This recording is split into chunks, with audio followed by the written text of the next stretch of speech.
The caustic atmospheric blend tasted distinctly of oxidized carbon and bitter ozone. Down on the metal floor plates, Era aligned the crude physical sights of the 24 kilograms pneumatic rivet driver with the glowing plasma core of the target drone. Her boots did not slip on the smooth deck. Her knuckles remained loose on the heavy grip as she held the cold frame against her right shoulder. No plasma cores, no energy cells, no elegant fields.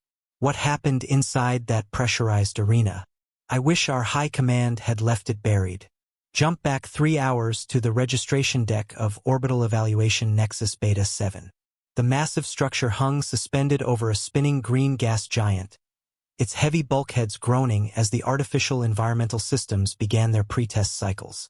I sat behind the primary reinforced glass partition, checking the digital logs. As the head of combat metrics, I had watched 400 generations of elite soldiers walk through these thick steel doors. The rules of the evaluation were written in ancient code designed to find the exact failure point of every known biological shape in the sector. The registration line held exactly 9 new conscripts for the mid-cycle assessment window. 8 of them were large, heavily built forms with thick scales or layered armor plates. The 9th was a human female named Era. She stood exactly 1.57 m tall, carrying a total mass of 52 kilograms.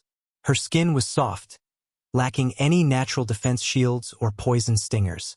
She wore a faded canvas work jacket with heavy grease stains permanently etched into the reinforced elbow stitching. I logged her as an auxiliary repair asset, a simple shipyard mechanic from a heavy freighter dock system. Her inclusion seemed like an administrative mistake. The automated heavy entry doors slid shut with a dull hydraulic hiss that sealed the testing ring from the rest of the station. The interior lights shifted from a calm blue to a stark, unblinking amber. The trial will now commence. The technical announcer's voice echoed from the wall speakers. Ensure all safety gear is locked. The floor beneath my desk began to shake as the primary gravity well generators hummed to life.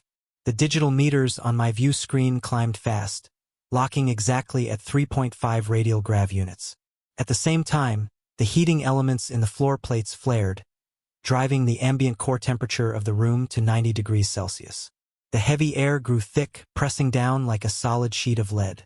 To my left, 3 Mixian shock troopers immediately dropped to one knee. Their massive 300 kilograms chitinous bodies ground together, making a wet, cracking sound as their defensive joint plates began to bend under the immense artificial weight.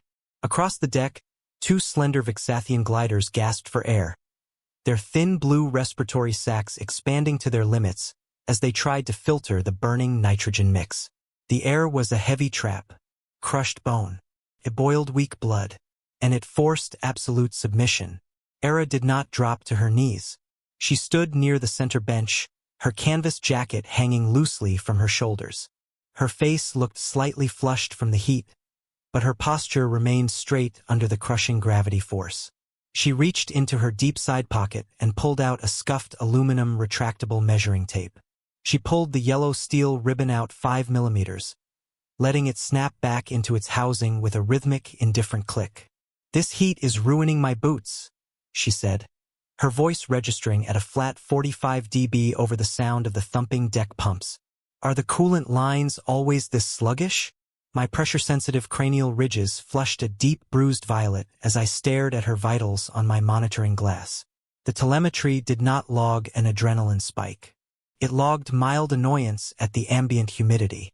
Her heart rate remained steady at 74 beats per minute. While the Mrexian troopers beside her were hitting critical stress thresholds, it was a biological impossibility.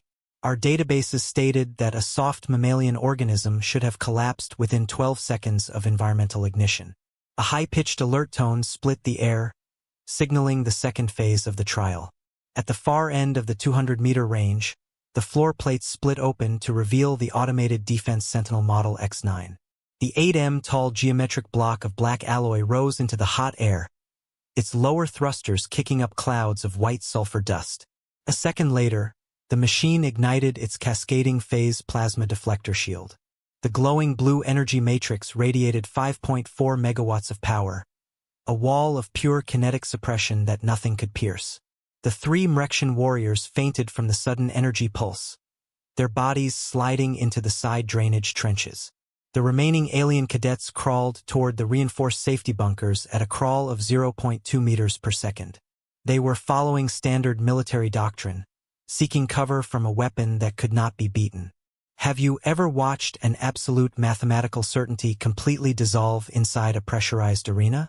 The Sentinel drone locked its tracking eyes onto the center of the room, its internal weapon systems making a series of sharp electric clicks as it prepared to fire its training bursts.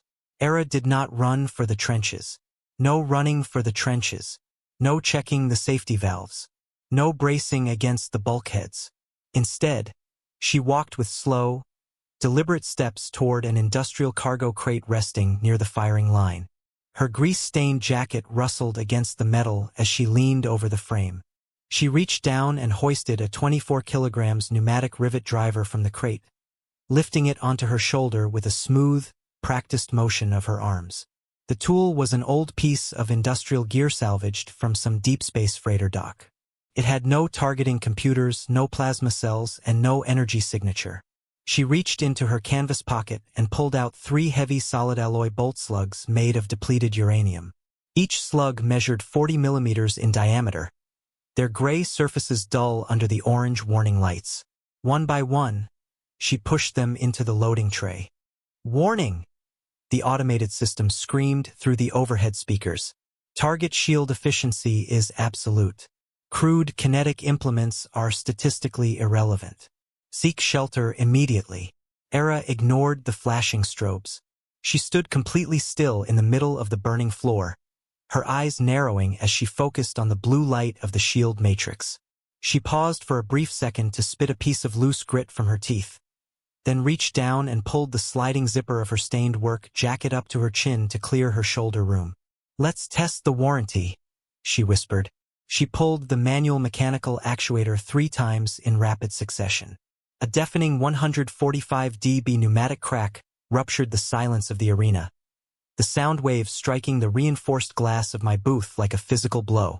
The extreme recoil would have shattered a Vixathian glider's wing joints instantly, but her dense bone structure simply absorbed the shock, her heavy boots shifting back by a mere 4 centimeters on the deck plates. The 3 depleted uranium bolt slugs did not interact with the energy shield frequencies at all.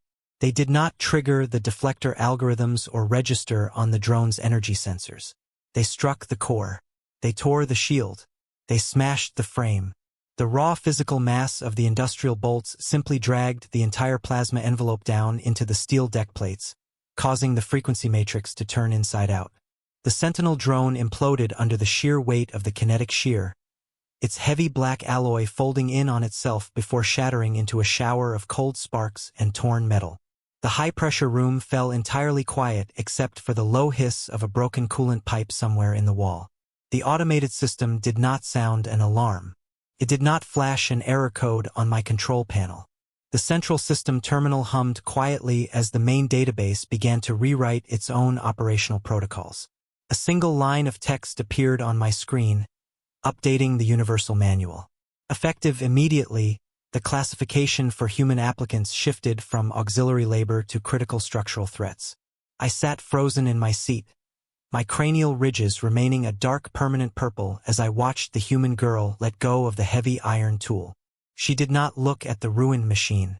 She did not look up at my observation window. She merely wiped a layer of black grease from her cheek with the back of her sleeve, picked up her small aluminum tape measure from the floor bench, and walked toward the exit doors. For cycles after that afternoon's evaluation, the primary testing arena remains completely empty. The heavy steel entry doors are locked with official security seals, and the grav generators have been shut down for standard doctrinal review by our high command. The grand syllabus hall is quiet now, the long corridors filled with the low hum of the station's primary core engines. Inside a reinforced glass display case mounted on the central wall of the archive building, the scuffed aluminum retractable measuring tape rests on a small piece of dark fabric. The cold white museum spotlights catch the worn yellow steel blade where it peeks out from the casing, showing the tiny grease marks left near the 5mm line. The official data plaque beneath the glass frame labels the tool as a primary metric for emergency structural assessment. I spend most of my late cycles standing alone in front of that glass case, watching the small shadow it casts against the polished Durasteel wall. The training manuals have all been changed, but the old numbers still print out inside my head every time a new fleet leaves the docks. I try very hard not to calculate the structural integrity of my own command deck.